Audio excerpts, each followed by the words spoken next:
오늘부터는 에베소서 말씀을 나누려고 합니다. 에베소서는 사도 바울이 쓴 서신서, 편지이죠.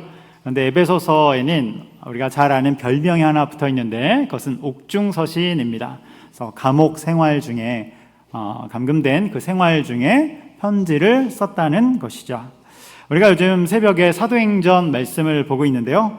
사도행전에 보면 바울이 3차 전도행을 끝난 후에 로마로 압송이 됩니다.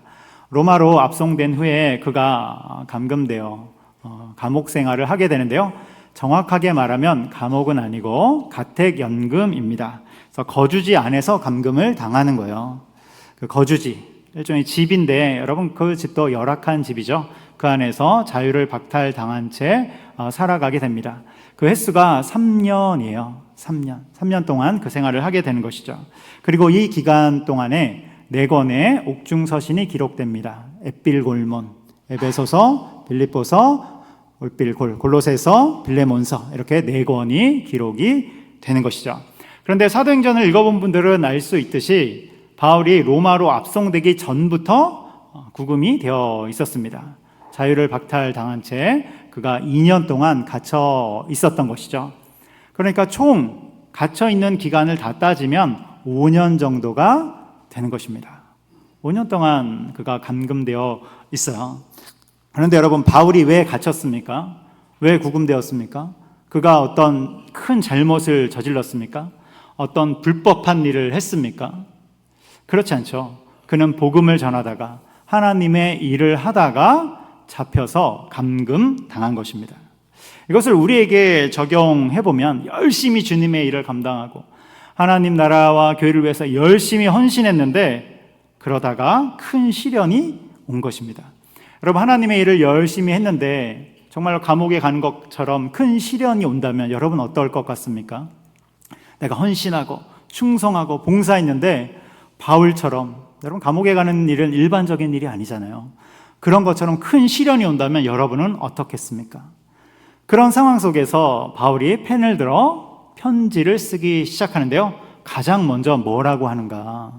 인사말을 제외한 1장 3절에 가장 첫 마디가 나오는데 뭐라고 나오냐면 우리 한번 읽어보도록 하겠습니다. 시작. 찬송하리로다. 하나님 곧 우리 주 예수 그리스도의 아버지께서 그리스도 안에서 하늘에 속한 모든 신령한 복을 우리에게 주시되. 아멘. 바울이 가장 먼저 뭐라고 합니까? 찬송하리로다. 이렇게 이야기하고 있는 거예요. 여러분, 보통 사람 같은 경우면 찬송하리로다 보다는 불평하리로다. 내가 이렇게 열심히 했는데 짜증이 나는도다. 이렇게 할 수 있는데 바울은 찬송하리로다. 이렇게 고백하고 있다는 것입니다. 그렇다면 이유가 뭘까? 바울은 왜 찬송하리로다 이 말을 가장 먼저 꺼내며 신앙의 고백을 하고 있는 것일까? 그 이유가 에베소서 1장 4절로 5절에 나오는데요. 1장 4절에서 5절에 보면 제가 읽을게요. 곧 창세전에 그리스도 안에서 우리를 택하사 이렇게 나오죠. 여기 보면 우리를 택하사 이렇게 나옵니다. 5절에도 보면 그 기쁘신 뜻대로 우리를 예정하사 이렇게 나와요. 그러니까 우리를 택하시고 우리를 예정하셔서 뭐가 됩니까? 5절 뒷부분에 자기의 아들들이 되게 하셨으니. 지금 바울은 무엇을 이야기하고 있는 것입니까? 구원을 이야기하고 있는 것이죠. 구원에 대해서 설명하고 있는 거예요. 여러분, 사도 바울이 갇혀 있음에도 불구하고 그가 열심히 주님의 일을 감당했는데도 5년 동안 갇혀 있는 이 시련이 옴에도 불구하고 찬송하리로다 선언할 수 있었던 이유는 그 안에 구원의 감격이 흘러 넘치기 때문에 그런 것입니다. 구원의 기쁨이 흘러 넘치기 때문에 그가 찬송하리로다 이렇게 이야기하고 있는 것입니다. 여러분, 감사 중에 최고의 감사가 무엇입니까? 여러분, 최고의 감사거리가 무엇입니까? 여러분, 무엇을 가장 1번의 감사거리로 삼고 있습니까? 구원이 1번의 감사거리가 되기를 주님의 이름으로 축복합니다. 여러분, 어떤 조건이나 상황이 아니라 구원이 우리 가운데 1번의 감사거리가 되는 것입니다. 그런데 어떤 그리스도인들은 구원은 당연하게 따놓은 당상처럼 여기는 그리스도인이 있는 것입니다. 여러분, 그렇다면 그것은 잘못된 거예요. 우리 인생에서 모든 것을 다 포기한다 할지라도, 모든 것이 다 사라진다 할지라도 절대로 포기할 수 없는 한 가지, 끝까지 남는 한 가지는 바로 구원의 은혜입니다. 여러분, 구원의 은혜가 우리의 삶을 이끌어 가도록 여러분 그런 신앙에 우리를 맡기시기 바랍니다. 조건이나 상황이 우리를 이끌어가는 것이 아니라 주님의 구원이 우리를 이끌어가는 것입니다. 제가 종종 하는 우스갯 이야기인데요, 옛날 이야기입니다. 어떤 목사님이 설교 중에 십자가의 감격과 구원의 감격이 사라진 교인은 문제가 있다, 이렇게 이제 설교를 한 거예요. 그러면서 자고로 그리스도인이라면 구원과 십자가를 생각하면 정말로 감격이 있고 눈물을 흘려야 된다, 이렇게 설교를 한 것이죠. 그러면서 목사님 본인이 이제 기도하실 때 십자가를 묵상하는 중에 감격이 사라지거나 그런 이제 눈물이 안 나면 극단의 처방을 쓰는데, 그것은 자기 뺨을 때리면서 이 배은망덕한 놈아, 주님이 너를 구원해 주셨는데 어떻게 너는 감격이 사라졌냐 하면서 자기 뺨을 때린다는 거예요. 그걸 이제 설교한 것이죠. 그러다 보면 감격이 생긴다는 것입니다. 그리고 그 다음 주가 되어서 이제 예배를 드리는데 청년 한 명이 귀가 시뻘개져서 온 것입니다. 한쪽에 멍이 들어서 온 거예요. 목사님이 너무 놀라서 예배 마치고 물어본 것입니다. 누구랑 싸웠냐? 어떻게 된 거냐? 그러니까 청년이 하는 말이 자기도 기도하다가 십자가를 묵상하는데 아무런 감흥이 없었다는 것이죠. 그때 목사님이 설교 중에 알려주신 그 특단의 처방이 생각나면서 자신의 뺨을 때리기 시작했답니다. 이 십자가의 감격도 사라지고 이 배은망덕한 놈아 하면서 자기 뺨을 때렸는데 그만 힘 조절을 잘못해서 너무 세게 때렸다는 것입니다. 그래서 이제 멍이 들어왔다는 것이 아주 옛날 이야기예요. 여러분, 우리에게는 십자가의 감격이 있는지 잘 살펴봤으면 좋겠습니다. 최고의 은혜, 그 십자가와 구원의 은혜가 내 안에 있는지, 그 감격이 나의 삶을 이끌고 가고 있는지 여러분 그것을 살펴봤으면 좋겠습니다. 환경과 조건은 때때로 달라집니다. 특별히 여러분 정말 하나님 그리스도인으로서 열심히 살아가고 하나님 나라를 위해서 열심히 충성했는데 5년짜리 시련이 왔다면 여러분 어떻게 하시겠어요? 말도 못할 5년짜리 시련이 왔다면 여러분 그 속에서도 찬송하리로다, 이런 믿음으로 나가실 수 있겠습니까? 여러분, 오늘 예배 가운데 나온 산성의 성도님들은 그곳 가운데서도 찬송하리로다, 여러분 이러한 고백이 있기를 주님의 이름으로 축복합니다. 누가 그렇게 할 수 있습니까? 구원의 은혜가 나에게는 1번의 감사의 조건입니다. 이것을 이야기할 수 있는 자들이 그러한 고백 가운데 나가게 되는 것입니다. 그런데 여러분, 에베소서에서 말씀하는 이 구원의 핵심 포인트가 있어요. 이 핵심 포인트는 내가 택한 것이 아니라 하나님이 나를 택해 주셨다는 것입니다. 여러분, 구원은 내가 선택한 것이 아닙니다. 하나님이 아무것도 아닌 나를 선택해 주셨다는 사실이에요. 우리 에베소서 1장 4절로 5절을 다시 한번 읽어보도록 하겠습니다. 시작. 곧 창세전에 그리스도 안에서 우리를 택하사 우리로 사랑 안에서 그 앞에 거룩하고 흠이 없게 하시려고 그 기쁘신 뜻대로 우리를 예정하사 예수 그리스도로 말미암아 자기의 아들들이 되게 하셨으니. 아멘. 여기 보면 우리를 택하사 우리를 예정하사 자기의 아들들이 되게 하셨으니, 무엇입니까? 구원은 내가 선택한 것이 아니라 하나님이 택해 주셨다는 거예요. 그런데 언제부터 택해 주셨습니까? 4절 맨 앞에 창세전에. 여러분, 이것은 단순히 시간 개념이 아니죠. 하나님의 주권입니다. 하나님의 주권으로 우리를 택해 주셨다는 거예요. 여러분, 이것은 구원의 교리에 있어서 매우 중요한 사실을 우리 가운데 이야기하고 있는 것입니다. 너무나도 중요한 교리를 담고 있는 거예요. 무엇입니까? 구원의 원인이 나에게 있지 않고 하나님께 있다. 구원의 원인이 나에게 있지 않고 하나님께 있다. 이 교리를 담고 있는 것이죠. 정확히 말하면 그리스도 안에 있다. 예수님 안에 있다. 그래서 에베소서 말씀을 읽어보면 그리스도 안에, 예수 안에, 예수 그리스도 안에, 이런 말이 계속해서 반복적으로 나오는 것을 우리가 읽어볼 수 있습니다. 여러분, 우리는 내가 선택한 백성이 아니라 선택받은 백성임을 기억하시기 바랍니다. 이것이 우리의 정체성이에요. 여러분, 내가 선택을 받았다면 우리는 교만할 수 없습니다. 겸손의 자리에 항상 거하면서 하나님만을 찬송하고 하나님께만 감사와 영광을 돌릴 수밖에 없는 것입니다. 여러분, 예수님이 십자가에 달려 죽으실 때 예수님 대신에 풀려난 사람이 있습니다. 그 사람의 이름은 바라바이죠. 바라바에 대해서 성경이 뭐라고 소개하냐면 그는 강도다 이렇게 이야기해요. 요한복음 18장 40절을 읽어보도록 하겠습니다. 시작. 그들이 또 소리질러 이르되 이 사람이 아니라 바라바라 하니 바라바는 강도였더라. 아멘. 여기서 이 사람이 아니라, 이 사람은 예수님이죠. 예수님 대신에 바라바가 풀려난 것입니다. 근데 바라바는 강도다 이렇게 나오는 것이죠. 여러분, 강도라는 말이 무슨 뜻입니까? 심각한 죄인이라는 거예요. 너무나도 심각하고 끔찍한 죄인이라는 것입니다. 그런데 그가 대신 풀려났어요.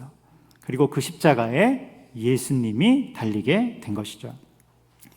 여러분, 바라바의 이름의 뜻을 풀어보면 굉장히 흥미로운 지점을 보게 되죠.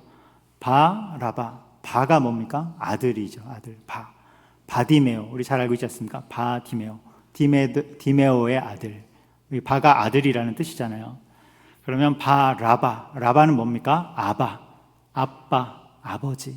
그래서 아버지의 아들, 뜻을 풀어보면 자식, 자녀라는 것인데 정확한 뜻은 사람이라는 뜻입니다. 인간이라는 뜻이에요. 여러분, 바라바가 풀려났다. 이게 무엇을 뜻하는 것입니까? 사람이 풀려났다. 바라바는 강도이다. 심각한 죄인인 죄를 지은 사람이 풀려났다. 여러분, 그 사람이 누구입니까? 우리죠. 우리 자신입니다. 예수님이 십자가를 대신 지어주셨을 때 그때 풀려난 인생은 바로 우리라는 거예요. 심각한 죄 속에서 심판을 받을 수밖에 없는 우리가 대신 풀려난 것입니다. 여러분, 무엇입니까? 복음이죠. 복음. 여러분, 이 사실을 안다면 우리는 교만할 수 없는 것입니다. 오직 구원의 은혜에 감사하며 주님만을 찬송하고 주님 앞에 그 은혜를 노래할 수밖에 없는 거예요. 여러분, 그래서 주님이 나를 선택해 주셨다. 내가 선택한 것 같지만 여러분, 전혀 그렇지 않다는 것입니다. 주님이 나를 선택해 주셔서 나 대신에 십자가를 져 주신 것입니다. 그래서 우리는 선택받은 백성으로서의 정체성을 갖고 살아가는 거예요. 여러분, 선택받은 자다. 이 정체성이 우리 가운데 있는 것입니다. 이렇게 살아가면 어떻게 된다고요? 내가 뭔가 좀 잘 되고 좀 잘 나가도 교만할 수 없다니까요. 또 반대로 내가 좀 안 되고 실패한다고 할지라도 자존감이 바닥을 치지 않습니다. 왜요? 나의 정체성은 나의 어떠함에 의해서 왔다 갔다 하는 것이 아니라 누가 정해주셨어요? 하나님이 정해주셨어요. 무엇으로? 나의 자녀다. 내가 선택한 백성이다. 할렐루야. 여러분, 상황과 조건에 따라 왔다 갔다 하는 인생이 아니라 하나님이 우리 가운데 부여해 주신 그 구원받은 자들로서의 정체성, 선택받은 자들로서의 정체성, 그 가운데 살아가는 우리가 되기를 소망합니다.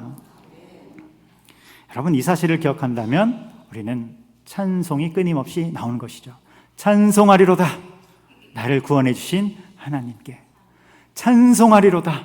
나를 자녀 삼아 주신 하나님께.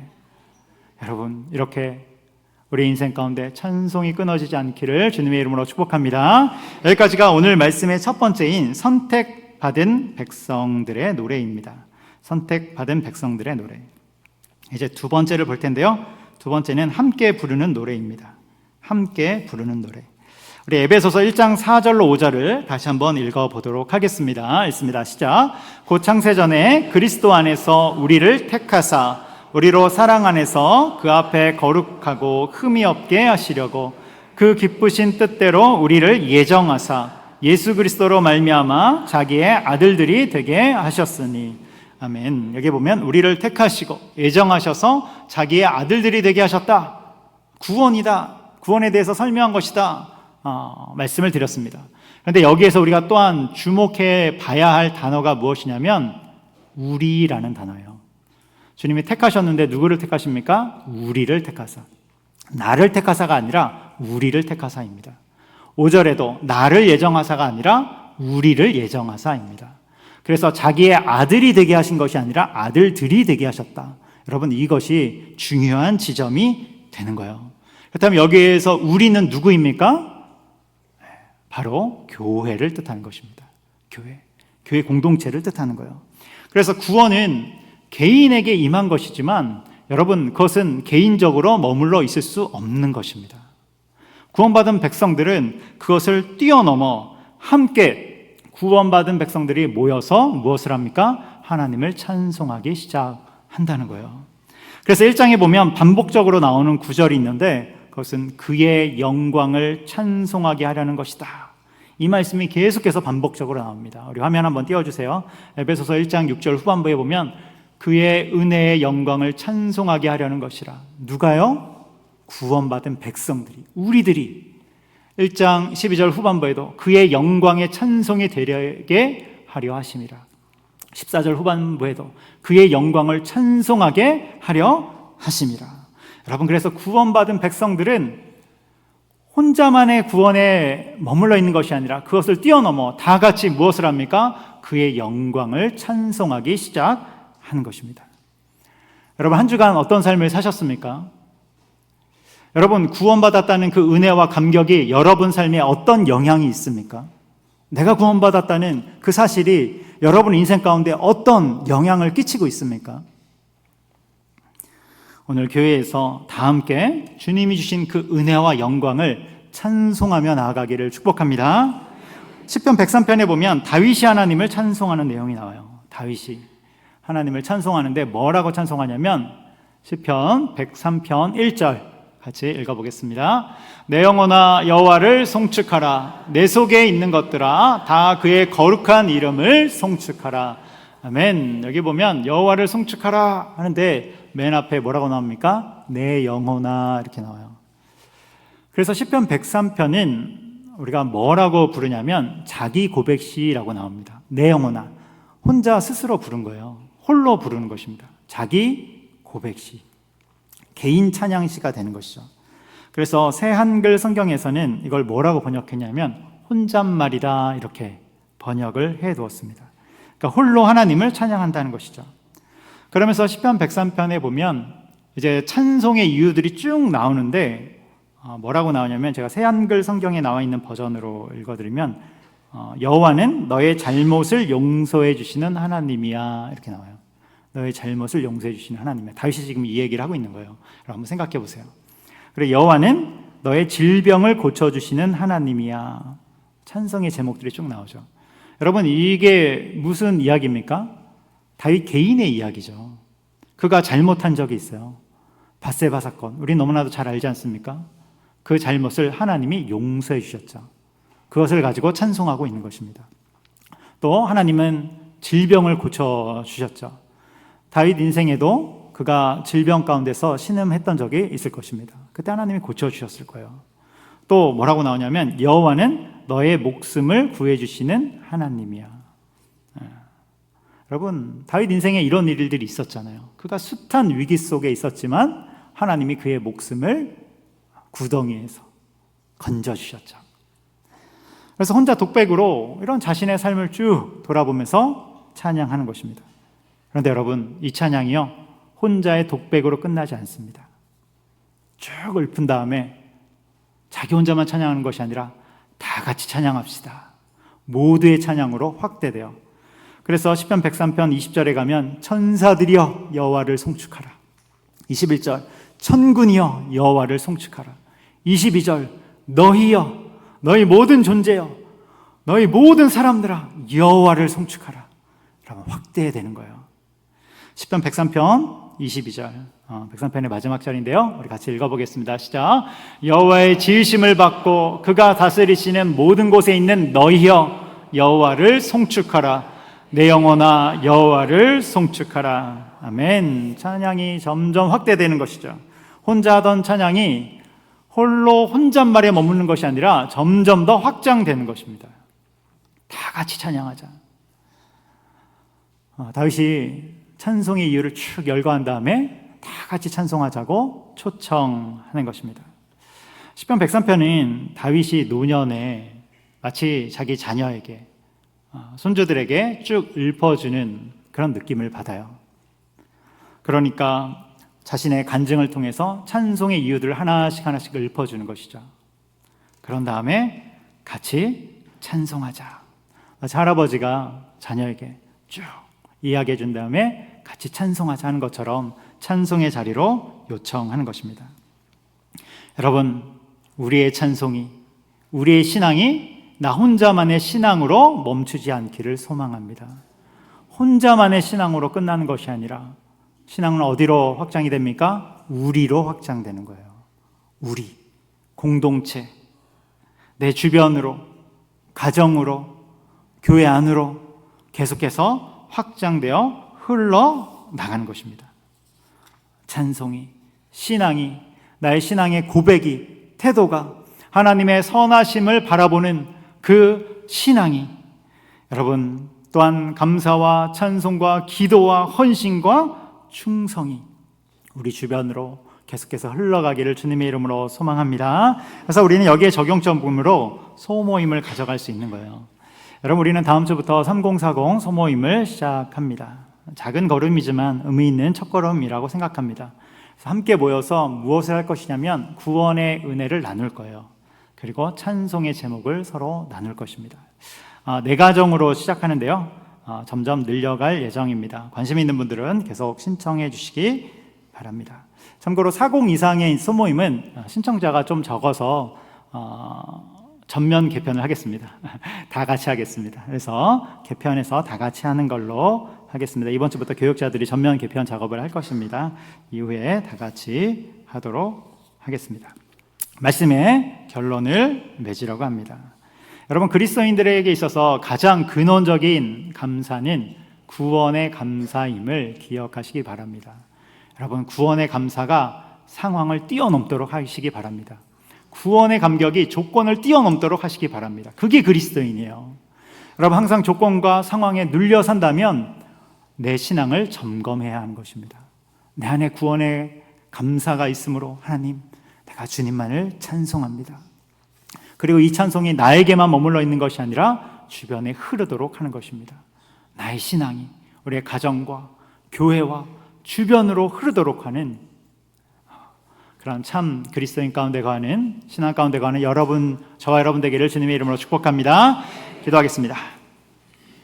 사랑과 은혜가 많으신 하나님 아버지, 우리를 주님의 자녀 삼아 주셨사오니 하나님 아버지, 그 은혜가 우리 가운데 늘 흘러넘치게 하시며 상황과 조건을 이길 수 있도록 인도하여 주시옵소서. 또한 무엇보다도 그러한 찬송과 신앙이 나 혼자만의 신앙을 뛰어넘어 공동체로, 자녀에게로, 또한 우리 주변으로 흘러넘칠 수 있도록 붙잡아 주시옵소서. 감사합니다. 예수님의 이름으로 기도합니다. 아멘.